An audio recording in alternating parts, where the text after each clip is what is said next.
président et fondateur de Web Hosting Canada, Hébergement Web Canada, une compagnie donc d'hébergement de sites web, de solutions infonuagiques, serveurs dédiés et nom de domaine. J'ai une formation en génie informatique à Concordia même. J'ai terminé mes études alors que cet immeuble n'existait même pas. C'était juste un petit jardin vert. J'ai plus de 10 ans d'expérience avec WordPress en tant qu'utilisateur et aussi en tant qu'administrateur système. J'ai développé un peu sur la plateforme, mais je dirais vraiment ma force est dans le sysadmin et en tant qu'utilisateur et administrateur. WHC, c'est une compagnie qui a été fondée en 2003, la même année que WordPress a été fondé. On est à Montréal, on est sur la rue Beaubien. On célèbre nos 15 ans en septembre. Et aujourd'hui même, on propulse plus de 100 000 sites web pour plus de 25 000 clients, surtout au Canada, mais aussi à l'étranger. Certains d'entre vous sont peut-être déjà nos clients et sont parmi nous aujourd'hui. Ah, désolé. Donc, notre objectif aujourd'hui, on va essayer de comprendre les risques de sécurité qui affectent WordPress. Et on va identifier une configuration WordPress sécuritaire abordable, qui n'impacte pas trop négativement votre processus d'affaires. C'est sûr, quand on parle de sécurité, on peut aller très, très, très loin. On peut rajouter des couches de sécurité à l'infini, mais l'objectif ici n'est pas de rendre un WordPress impénétrable pour l'utilisateur et l'administrateur, mais c'est de le rendre impénétrable ou presque impénétrable pour les cyberpirates. Des solutions parfaites, elles n'existent pas. Mais ce qu'on essaie de faire, c'est trouver une solution qui va vous permettre de continuer à utiliser WordPress pour vos objectifs d'affaires tout en gardant les cyberpirates à l'extérieur. Donc, sur l'agenda, on va parler de scénarios de piratage. On va parler de pourquoi est-ce que WordPress est-il tellement ciblé par les cyberpirates. On va parler des différents risques qui peuvent affecter votre plateforme WordPress, des solutions qui existent sur le marché aujourd'hui et des recommandations que nous, on vous propose selon notre expérience dans le domaine. On ne va pas trop avoir le temps de préparer un plan de reprise après sinistre, mais on pourra s'en parler si jamais il y a le temps. Donc, on a beaucoup à couvrir. En fait, c'est plus que 25 minutes, donc on y va quand même. Ça va aller un peu vite, mais la présentation elle-même va être disponible en ligne à partir de lundi. Donc, si jamais vous avez oublié ou manqué quelque chose, elle sera disponible sur notre page web, sur notre page Facebook pour téléchargement. Sûrement aussi sur la page WordCamp. Donc, l'ultime cauchemar, votre site a été piraté. Qui parmi vous a déjà eu un site piraté ou a eu un collègue qui s'est fait pirater? Donc, je confirme qu'on parle à peu près de 60% des gens ici ont déjà eu un site piraté, ont déjà fait affaire avec le piratage. Puis cette expression que vous voyez sur l'écran, et vous êtes peut-être familière. Bien sûr, le piratage n'est pas spécifique à WordPress, ça affecte plein de plateformes. Donc, on va regarder des cas de piratage qui sont spécifiques à WordPress et d'autres qui sont plus généralistes. Donc, on va regarder les différents scénarios de sites piratés. Donc, il y a le piratage soi-disant grossier. Donc, le cyberpirate s'installe dans votre écosystème d'hébergement et change le site web au complet, upload son propre contenu. Le premier exemple en haut que vous allez voir, c'est un type de ransomware, c'est-à-dire quelqu'un a pénétré dans votre environnement d'hébergement, il a copié tout votre code, il a chiffré avec un mécanisme de chiffrage et maintenant, il le garde en otage et vous dit, si vous voulez revoir votre contenu, vous allez me payer entre 200 $ et 10 000 $, selon, peut-être même plus, selon la taille du site web, selon la taille de votre organisation.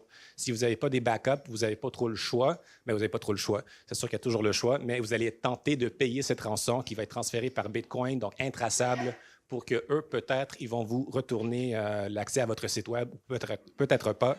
Si jamais vous faites face à cette situation, je sais que c'est difficile, mais je vous encouragerais, s'il vous plaît, à ne pas payer cette rançon. Évidemment, c'est comme une prise d'otage. Le plus qu'ils réussissent à obtenir des fonds de ces techniques-là, le plus qu'ils vont continuer à le faire.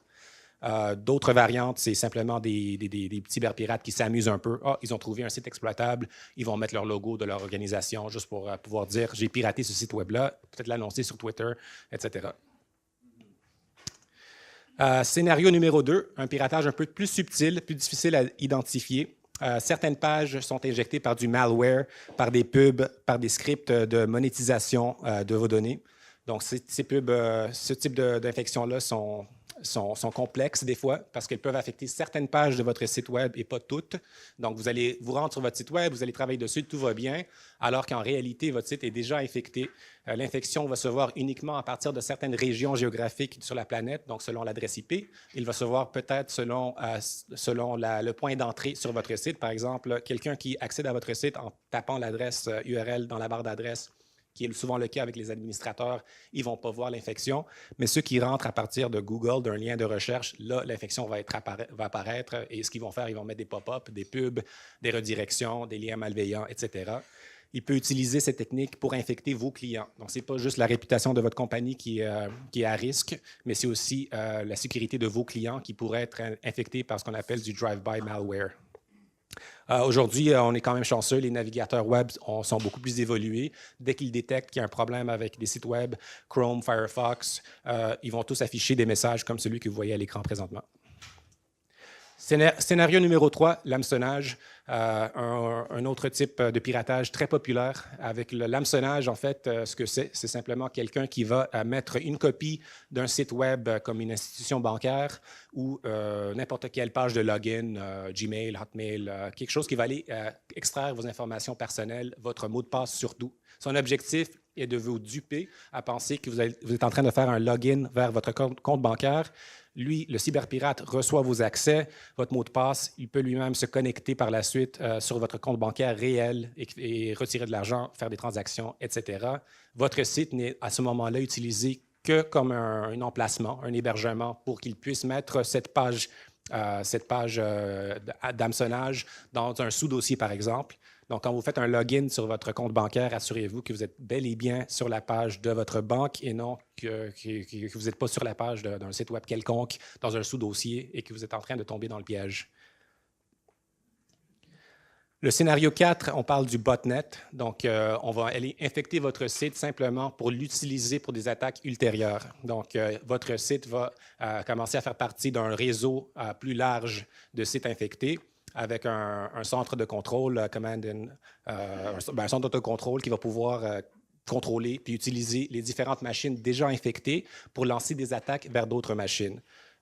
Si vous êtes infecté par ce type de malware-là ou ce type de piratage-là, vous allez peut-être remarquer une hausse de l'utilisation des ressources sur votre infrastructure, dans votre hébergement, plus de CPU, plus de RAM. Ça pourrait vous coûter plus cher en ressources. La bande passante va augmenter considérablement et vous allez peut-être avoir un email de votre hébergeur qui vous dit « Ah, vous êtes en train d'envoyer des spams, vous êtes en train de faire des attaques sortantes. » Vous allez peut-être même vous faire suspendre jusqu'à temps que le problème soit réglé.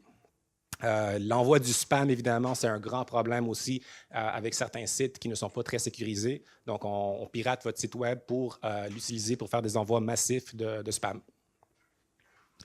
Le scénario numéro 5, un peu plus rare, si on parle d'espionnage, c'est plus au niveau corporatif, dans des agences gouvernementales. On parle de la CIA, du service secret chinois, russe, Mossad. Donc, ils vont aller pénétrer dans les défenses d'une entreprise ou d'un site web pour faire de l'espionnage, pour aller collecter des informations. Ils vont essayer d'être aussi cachés que possible. Donc, si vous n'arrivez pas à détecter cette faille ou cette pénétration ou cette injection à l'intérieur de plusieurs années, eux, ils sont très contents. Ils vont continuer à analyser vos données, à analyser vos protocoles de sécurité pour pouvoir soit vous faire plus de tort dans le futur ou pour pouvoir collecter davantage d'informations.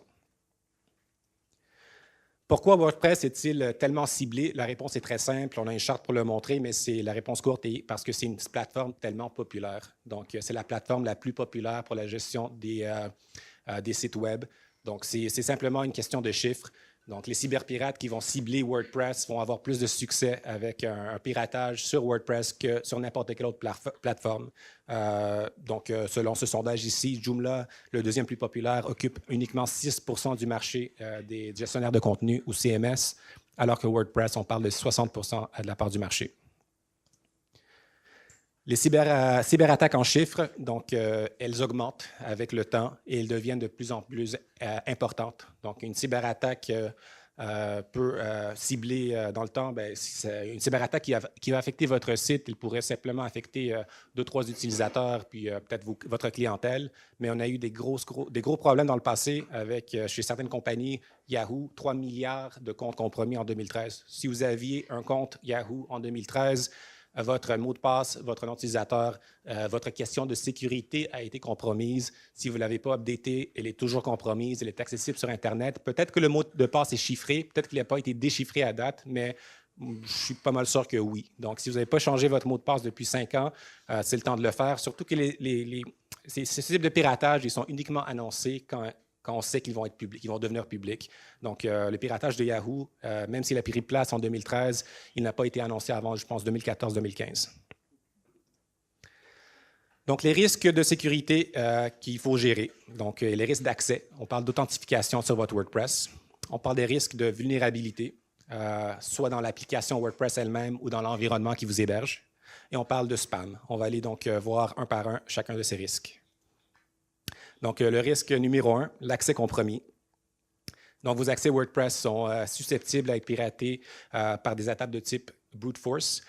Donc, c'est des essais répétitifs avec différentes variantes de mots de passe. On peut essayer 10 000 fois pour se connecter à votre WordPress ou même plus. Si vous avez un mot de passe très facile à deviner, c'est sûr que cette attaque-là va avoir un taux de succès très élevé. Des infiltrations sur votre poste de travail. Donc, même si le serveur sur lequel vous travaillez est sécurisé, votre poste de travail peut représenter un point important d'entrée pour un cyberpirate. Donc, sécurisez votre poste de travail, assurez-vous qu'il n'y a pas un trojan, un keylogger.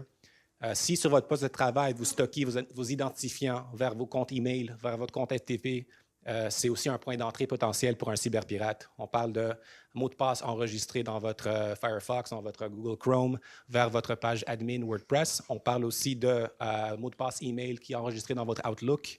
On parle de mots de passe FTP qui est enregistré dans votre FileZilla ou dans votre Dreamweaver. C'est tous des risques potentiels si jamais votre poste de travail se fait pirater. Transmission non chiffrée, c'est un autre point qui donne un accès donc, qui pourrait potentiellement compromettre vos accès administrateurs. La transmission non chiffrée des données, donc sur HTTP plutôt que HTTPS, on va en revenir un peu plus tard. Donc, sécuriser vos accès, la solution est quand même assez simple. On est en 2018, je ne vais pas trop rentrer en détail sur le fait qu'il faut avoir un mot de passe complexe, mais il faut avoir un mot de passe complexe. C'est-à-dire la longueur du mot de passe est importante. On parle de 10 caractères ou plus. Concentrez-vous sur la longueur du mot de passe plutôt que de la complexité d'un mot de passe court. Un mot de passe qui est plus long et plus sécuritaire qu'un mot de passe qui est plus court et qui a des caractères spéciaux. Évitez les mots du dictionnaire. Ne pas réutiliser vos mots de passe. On vous suggère 2 outils, KeePass, un outil de code source ouvert, LastPass, un outil commercial qui vous permet de centraliser tous vos mots de passe dans un même endroit. Et comme ça, vous n'avez pas à réutiliser votre même mot de passe. Le gestionnaire de mots de passe va s'occuper de générer des mots de passe sécuritaires et vous vous souvenez uniquement d'un mot de passe que vous gardez dans votre tête à tout moment. Des méthodes de protection spécifiques à WordPress, la sécurité par l'obscurité. Donc, il faut essayer de cacher certaines informations qui sont pratiques pour les cyberpirates, qui leur permettent d'aller pirater votre site Web. On parle du nom de votre utilisateur administrateur WordPress. Parmi vous, j'imagine qu'il y en a encore plusieurs, sinon la plupart, qui utilisent encore admin comme nom d'utilisateur pour se connecter à votre WordPress. C'est généralement pas une super bonne idée. Ça ne veut pas dire que votre compte va se faire compromettre, mais vous rendez la vie plus facile potentiellement pour un cyberpirate d'aller essayer des variantes de mots de passe parce qu'il connaît déjà votre nom d'utilisateur. Donc, peut-être pensez à changer votre nom d'utilisateur de admin à quelque chose d'autre. Vous pouvez renommer le dossier admin, WP admin, avec un autre nom. Encore une fois, ça va rendre la vie plus difficile à un cyberpirate de compromettre votre site. Vous pouvez désactiver l'énumération des utilisateurs, une opération quand même technique un peu plus complexe. On ne va pas rentrer en détail comment ça se fait, mais vous trouverez cette solution-là sur Google ou dans n'importe quel article technique si vous cherchez comment désactiver l'énumération des utilisateurs. Protégez votre système de login. Donc là, on a parlé de protection brute force. Évidemment, quelqu'un qui essaie 10 000 fois votre mot de passe aura une chance de rentrer dans votre système si vous avez un mot de passe non sécuritaire, mais personne ne devrait pouvoir essayer d'essayer 10 000 fois pour accéder à votre site WordPress. Donc, il doit y avoir un système de sécurité qui, par exemple, après 10, 20, 30 essais, bloque cette adresse IP-là ou bloque cet utilisateur-là pour l'empêcher d'essayer d'autres variantes de mots de passe. Donc, c'est une protection brute force. Il y a aussi la protection deux facteurs. Si jamais votre mot de passe se fait pirater pour quelconque raison, la protection deux facteurs, elle vous permet de rajouter une deuxième couche de protection. Une fois connecté à votre site Web, on vous demande un deuxième mot de passe. Ce deuxième mot de passe, idéalement, est stocké sur un autre appareil. On parle d'appareil mobile. Je vous conseille d'installer sur votre appareil mobile Google Authenticator. C'est une application gratuite. Après, ça peut se connecter avec des plugins qui existent déjà sur WordPress qui supportent Google Authenticator. Vous allez donc vous connecter avec votre mot de passe admin. Vous allez le présenter avec un autre mot de passe, la demande de saisir un autre mot de passe. Ça va être un mot de passe qui va être généré sur votre appareil mobile, qui va se régénérer à chaque 20 secondes. Ça rajoute une couche de sécurité très importante à n'importe quelle application, non seulement WordPress. Protéger la transmission des données. Bien, on est en 2018, mais il y en a encore quelques-uns parmi nous qui n'utilisent pas SSL. Quand je dis SSL, je parle du chiffrage des informations transmises sur le réseau qui empêche quelqu'un qui est en train d'écouter, qui fait du packet sniffing, qui est en train d'écouter la transmission sur un réseau commun. Par exemple, ici, vous êtes peut-être tous déjà connectés au réseau de Concordia. Quand vous êtes tous sur le même réseau, il y a beaucoup de trafic qui circule. Avec un petit logiciel gratuit, on est capable d'identifier puis d'aller chercher toutes les données qui sortent de vos appareils. Si ces données sont chiffrées, vous n'allez pas avoir un problème de les faire intercepter. Ils vont intercepter des données qu'ils ne peuvent pas lire.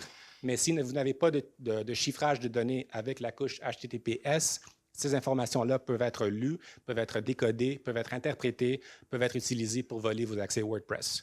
Donc, s'il vous plaît, activez le SSL sur votre site Web, utilisez le HTTPS partout, partout, partout, pas juste sur votre page login, sur toutes les pages.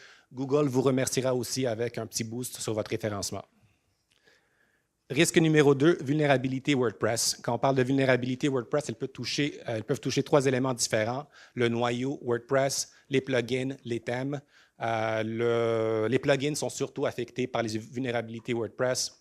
WordPress en général est un système assez bien sécurisé. Donc, l'équipe de WordPress fait une très belle job pour sécuriser son système. Les updates sont nombreux. Oui, les vulnérabilités connues sont nombreuses. Elles approchent près de 4000, mais les mises à jour sont nombreuses aussi.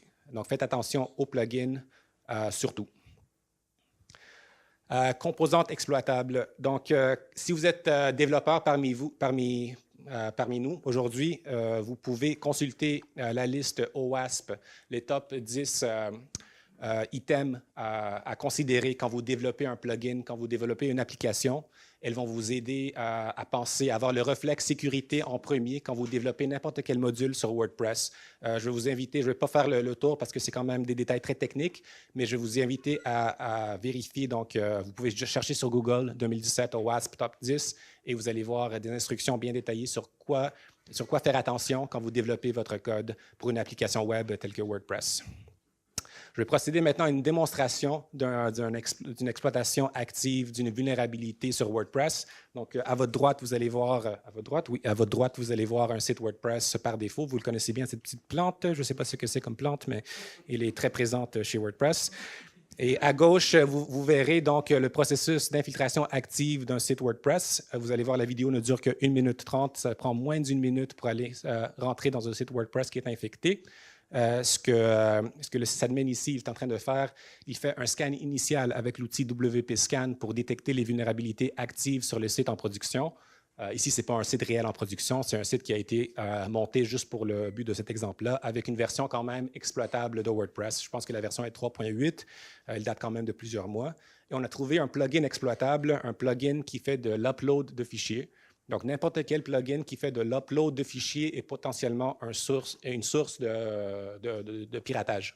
Donc, ici, on va identifier le plugin, on va accéder à une base de données qui décrit tous les plugins et les potentielles méthodes d'exploiter ce plugin-là. On a envoyé la requête, le payload, pour aller s'infiltrer là-dedans. On a maintenant un accès backdoor, et puis, bon, là, il est en train de s'amuser un peu en faisant des uploads. Vous allez voir le résultat dans quelques secondes. Et voilà, Matrix Time. Solutions. Les solutions sont quand même simples dans certains cas. Premièrement, gardez votre WordPress à jour. C'est facile aujourd'hui parce que WordPress, par défaut, avec une installation par défaut, il active automatiquement les mises à jour mineures, donc toutes les updates mineures. Donc, WordPress va bientôt passer à 5.0. Ça, c'est considéré une update majeure, mais 4.9.6 vers 4.9.7, un update mineur qui se fait automatiquement si vous avez l'option activée. Ne la désactivez pas. Peut-être pensez même à activer les mises à jour automatiques majeures. C'est une modification dans votre fichier WP-config. N'oubliez surtout pas les plugins et les thèmes. Souvent, ces éléments-là ne sont pas updatés automatiquement. Donc, il faudrait penser à les updater régulièrement si vous ne le faites pas d'une façon automatisée. Donc, parmi les plugins et les thèmes, on parle de 50 000 et plus plugins, 5 000 plus thèmes disponibles sur WordPress.org. Les thèmes et les plugins disponibles sur WordPress.org ont déjà été revus pour la sécurité et pour la qualité par l'équipe WordPress, ce qui veut dire qu'on peut avoir un peu plus confiance en ces plugins-là, en ces thèmes-là, mais on doit toujours demeurer vigilant. Juste parce qu'ils ont été inspectés, on ne peut pas garantir leur sécurité. Donc, faites toujours très attention pour assurer que ces plugins-là sont sécuritaires avant de les installer. Je vous propose 3 outils disponibles que vous pouvez consulter pour vérifier la sécurité de votre WordPress en général, wprecon.com, vos thèmes, un scanner de thèmes, themecheck.org et un vérificateur de réputation sur le site de Sucuri, sitecheck.sucuri.net. Quelques solutions pour maîtriser ces vulnérabilités ou bien au moins réduire vos risques. Vous avez des solutions que vous pouvez appliquer sur la couche réseau ou sur une application externe comme un CDN. Sucuri est un exemple, Cloudflare en est un autre. Vous pouvez aussi installer un firewall hardware spécialisé, un Cisco, si vous avez déjà votre propre infrastructure. Et ces solutions-là peuvent déjà adresser certains risques. Sur la couche serveur, si vous êtes en train de gérer votre serveur, vous pouvez utiliser les règles Mod Security. D'ailleurs, les règles Mod Security, c'est des règles de sécurité qui sont déjà utilisées dans la plupart des solutions commerciales. C'est important de bien les maîtriser et de bien les mettre à jour. Vous pouvez utiliser un outil comme Config Server Firewall, qui est très populaire avec les utilisateurs cPanel, ou une solution commerciale comme Immunify 360. Dans la couche applicative, puis ça semble être là que la plupart d'entre vous sont en train de gérer leur sécurité. On parle des plugins comme WordFence, le plugin de Sucuri, le plugin de iTheme Security, qui sont des options viables. Quelques recommandations. Évitez l'utilisation exclusive des pare-feux externes de type CDN, comme Sucuri, comme Cloudflare, parce que souvent, ces pare-feux protègent vos requêtes uniquement si elles passent à travers le système DNS. C'est-à-dire, si quelqu'un utilise votre nom de domaine pour accéder à votre site Web et essayer de le pirater, ces systèmes-là vont intervenir. Toutefois, si on contourne votre nom de domaine et on accède directement à votre site par l'adresse IP, on peut contourner aussi tout le système de sécurité proposé par ces systèmes-là dans certains cas. Évitez aussi l'utilisation excessive de plugins. Tout le monde dit, pas tout le monde, mais beaucoup de monde, je rencontre souvent beaucoup de monde qui adore les plugins, qui en installe autant que possible. Ce n'est pas toujours une bonne idée. La solution peut paraître complète avec les plugins, mais souvent, vous allez remarquer un ralentissement important et vous allez souvent rajouter des problèmes plutôt que de vous en débarrasser.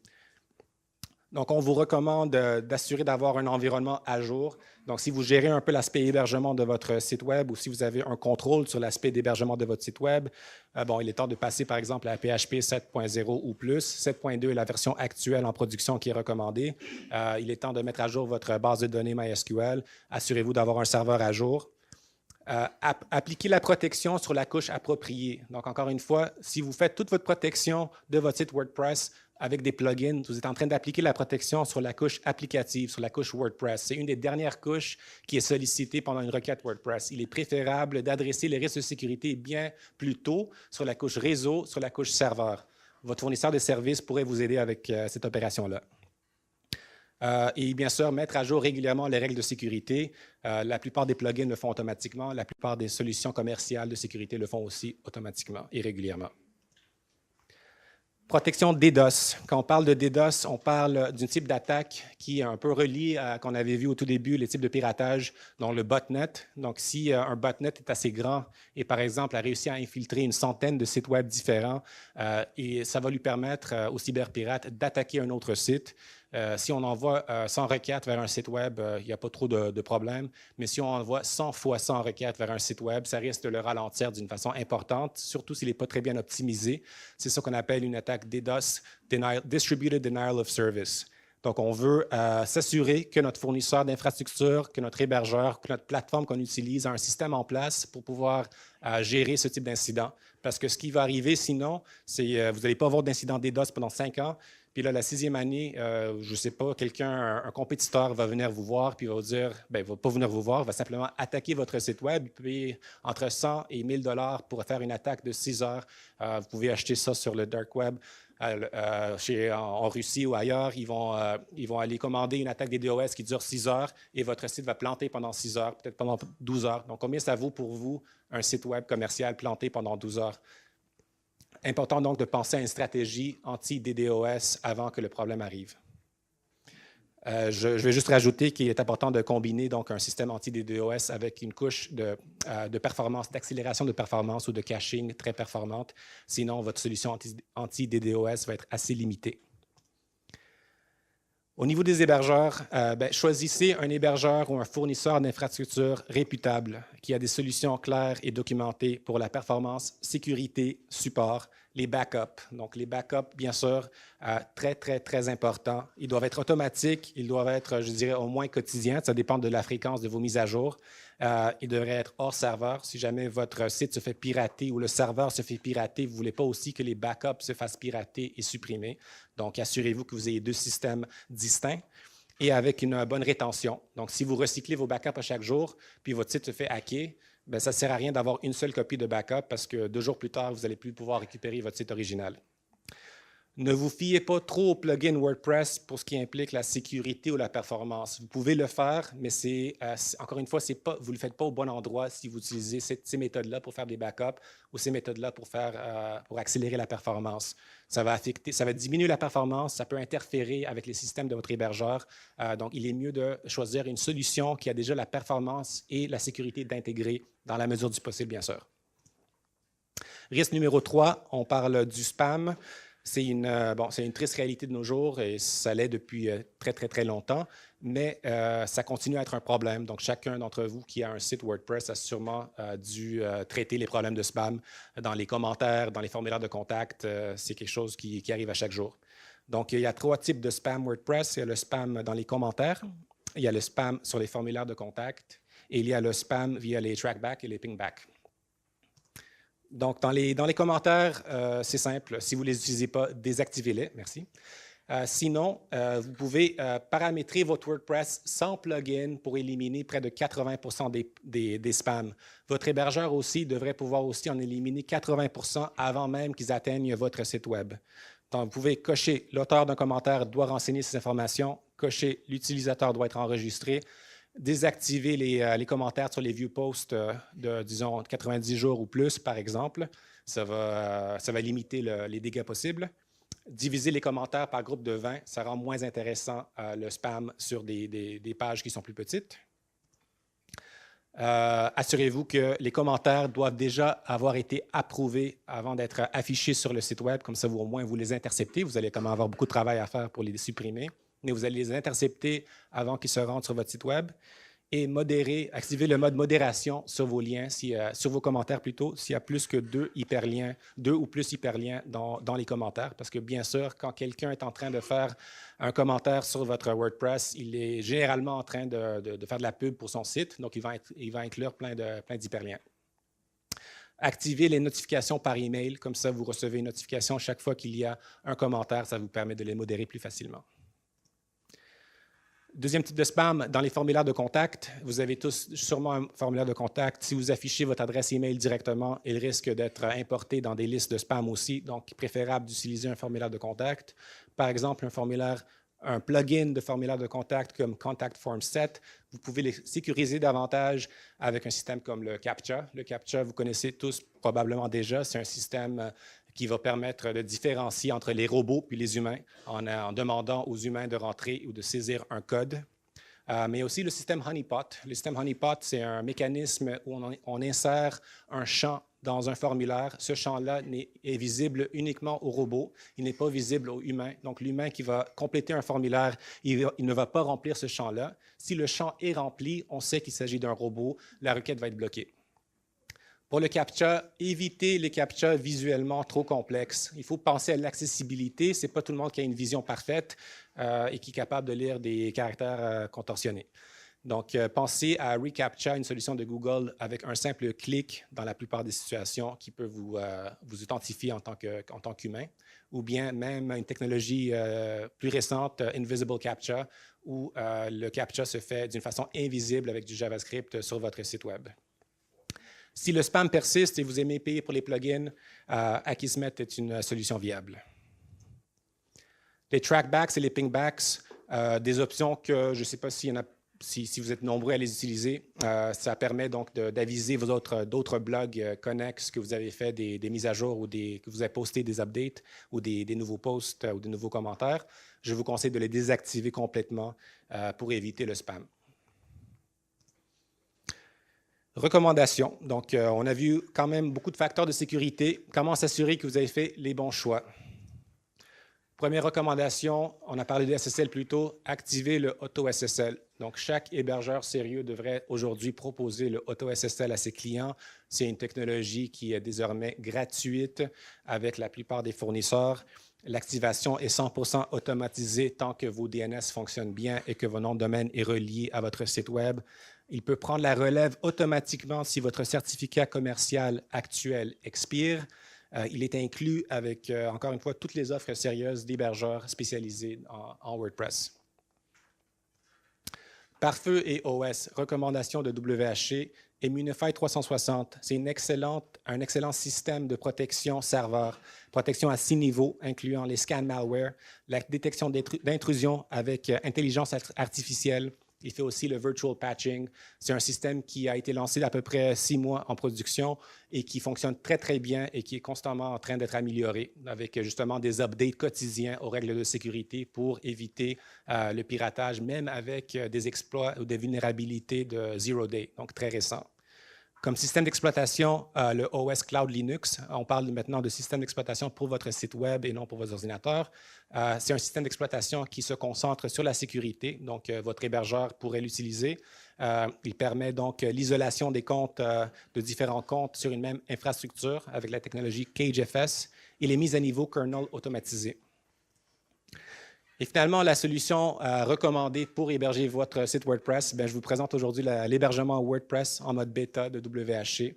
Donc, si ça vous a paru un peu complexe et si vous avez pensé qu'il y a beaucoup d'éléments, en fait, la sécurité, elle est complexe. C'est pour ça qu'en général, je vous recommande de laisser la sécurité aux experts de sécurité, à des gens qui travaillent jour et nuit pour assurer que votre WordPress est sécurisé et que tous les éléments qu'on vient de discuter aujourd'hui, oui, vous pouvez les noter, mais vous pouvez aussi les oublier parce que vous savez que vous avez un fournisseur avec vous qui va s'en occuper pour vous. Donc, notre hébergement WordPress est complet, abordable, sécurisé, performant et 100% canadien. Donc, je vous encourage à l'essayer. On a beaucoup de coupons ici que vous pouvez utiliser pour 1 an complet d'hébergement WordPress complètement gratuit. Donc, je vous encourage à l'utiliser. On a travaillé sur cette formule depuis quelques mois maintenant, mais elle est toute nouvelle, donc elle va continuer à évoluer. Et un peu dans l'esprit de WordPress en général, on veut avoir votre feedback, on veut que vous nous accompagniez dans le développement de cette plateforme-là pour qu'elle contienne les éléments que vous cherchez ou que vous utilisez sur une base quotidienne. Vous la trouverez sur whc.ca/WP et le code promotionnel, si vous ne l'avez pas déjà, il est disponible avec les stylos. Merci, vous avez survécu. Voici un petit chaton mignon pour vous récompenser. Et voilà, si vous avez des questions, je suis disponible.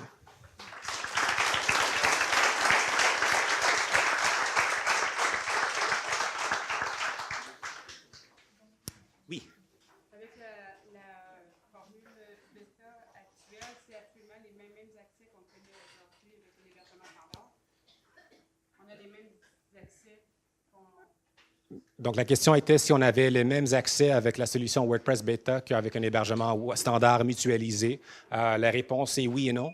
Donc, l'hébergement WordPress est une plateforme qui est spécialisée pour le WordPress. On a pour l'instant exclu des fonctionnalités complémentaires comme le email. On veut vraiment que cette solution-là soit spécialisée sur WordPress. Donc, oui, il y a quand même une version limitée du cPanel pour faire certaines manipulations. Vous aurez accès à SFTP, vous aurez accès à SSL. SSH, vous aurez accès au File Manager, vous aurez accès à PHPMyAdmin et toutes les fonctionnalités intéressantes et utiles pour WordPress, mais il va surtout être beaucoup plus rapide et beaucoup plus sécuritaire. Donc, la performance du WordPress classique versus un WordPress infogéré, le Managed WordPress qu'on vient de développer, on parle d'une performance 10 fois plus rapide et plus sécuritaire. Donc, on pourrait donc connecter le courriel sur un autre compte. Pour l'instant, encore une fois, c'est un produit en développement, donc on pourrait intégrer la fonctionnalité courriel comme un add-on. Ça n'a pas encore été trop pensé à ce point. On peut toujours connecter un service courriel en faisant une petite modification au DNS dans les champs MX. Donc, c'est une solution qui a été déjà pensée pour être très abordable. On a des coûts qui varient il faudrait que je vérifie, entre 10 $ et 20 $ par mois, selon le forfait. Donc, un forfait standard, par exemple, vous irez voir sur le site web si vous voulez. On parle de la formule standard avec 10 gigs de stockage SSD et 100 000 visiteurs. On parle à peu près à 9,99 par mois au prix standard, si je ne me trompe pas. Alain pourrait peut-être nous confirmer les prix ou Marc. Des formules, donc tout ce qui est agence, multicompte, fonctionnalités avancées, l'installation d'un, comme Amy nous avait présenté avant le lunch, comme Infinite WP, sont toutes des solutions qui sont en cours de développement. Donc, on aura des solutions spécialisées pour les agences, pour des solutions en marque blanche. Ça a déjà été suggéré, c'est quelque chose qu'on va regarder très sérieusement. Et comme je vous dis, c'est un lancement bêta. Donc, je vous encourage à essayer de nous donner votre feedback. Et si vous avez besoin de quelque chose de spécial ou de particulier, parlez-nous-en. Il nous fera un plaisir de travailler sur ça avec vous. Oui? Un site web qui est traité, par exemple, je vais reprendre le deuxième exemple où le site web était modifié. C'est quelque chose qui peut avoir à long terme vraiment une mauvaise influence, par exemple, sur mon ranking en SEO? Oui. Oui, tout à fait. Google va arrêter d'indexer un site qui est vulnérable. Ce n'est pas dans l'intérêt des moteurs de recherche de renvoyer ses visiteurs vers des sites infectés qui infectent potentiellement leurs visiteurs. Une fois qu'il y a sécurité, comment je dis à Google, j'ai réglé le problème? Oui, donc une fois qu'il a été sécurisé, vous pouvez récupérer la réputation de votre site Web. Après, ils ont des algorithmes complexes qui vont déterminer jusqu'à quel point vous allez être impacté, mais c'est sûr que votre site va être impacté s'il se fait pirater. Oui. Juste un commentaire en réponse à monsieur.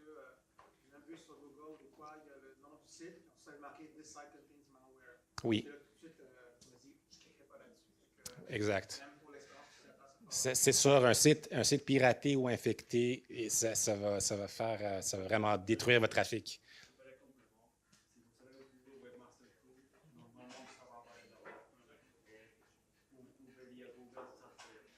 Mais c'est quelque chose même réglé à long terme, ça peut avoir une influence, comme par exemple, j'ai été piraté, je l'ai réglé. C'est quelque chose qui, à long terme, je ne sais pas si tu comprends. Oui. Une fois que c'est réglé, est-ce que c'est rétabli comme si rien n'était ou genre ça m'a fait mal puis. Oui, donc la question était, si mon site se fait pirater, je règle le problème de piratage, est-ce que dans le long terme, mon site continuera à être affecté dans les moteurs de recherche? Donc, c'est sûr que si vous avez réglé le problème, après un certain temps, la situation avec le moteur de recherche comme Google va être réglée. Donc, il ne devrait plus affecter votre performance dans les résultats de recherche dans le long terme. Oui.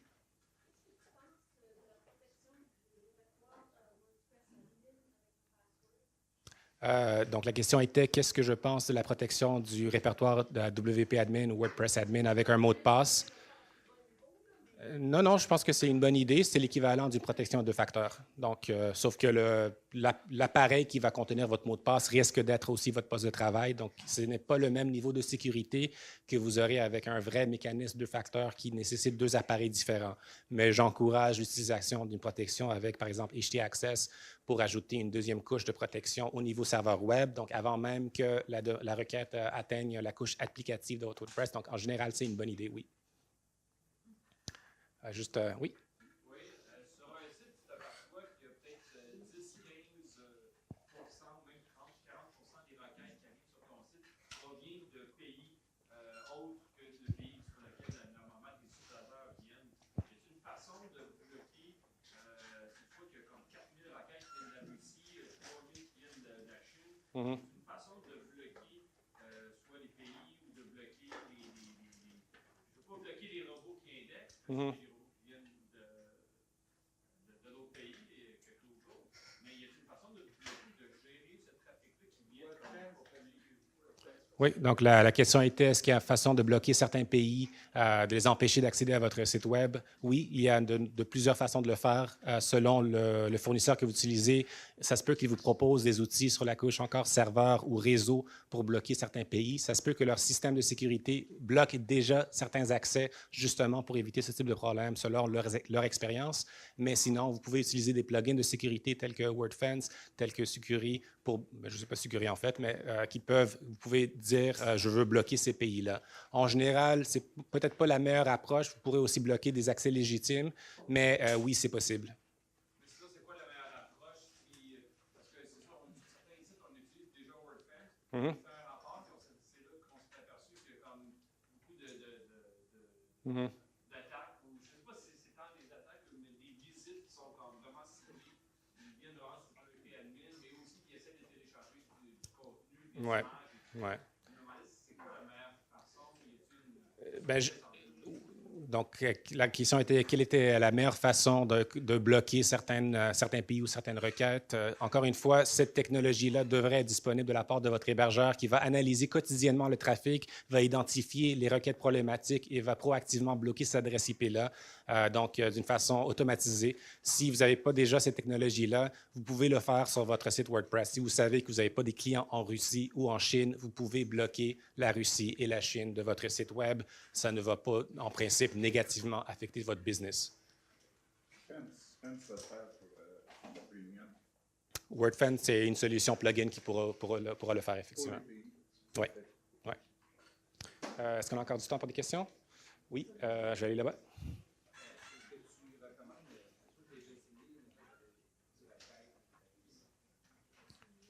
Attends, je t'entends mal.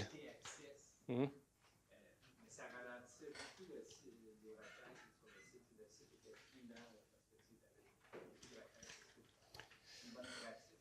Donc, un fichier htaccess qui est un fichier de configuration. La question, en fait, c'était après avoir fait une modification htaccess, mon site a beaucoup ralenti. Est-ce que c'est une bonne pratique d'aller modifier le htaccess et d'avoir un fichier htaccess très long? Donc, le fichier htaccess, c'est un fichier de configuration Apache qui est interprété avant chaque requête. Donc, il est recommandé de bien optimiser son fichier htaccess. Si vous ne savez pas ce que vous êtes en train de faire spécifiquement avec le htaccess, il faudrait consulter un expert ou demander l'avis de votre hébergeur.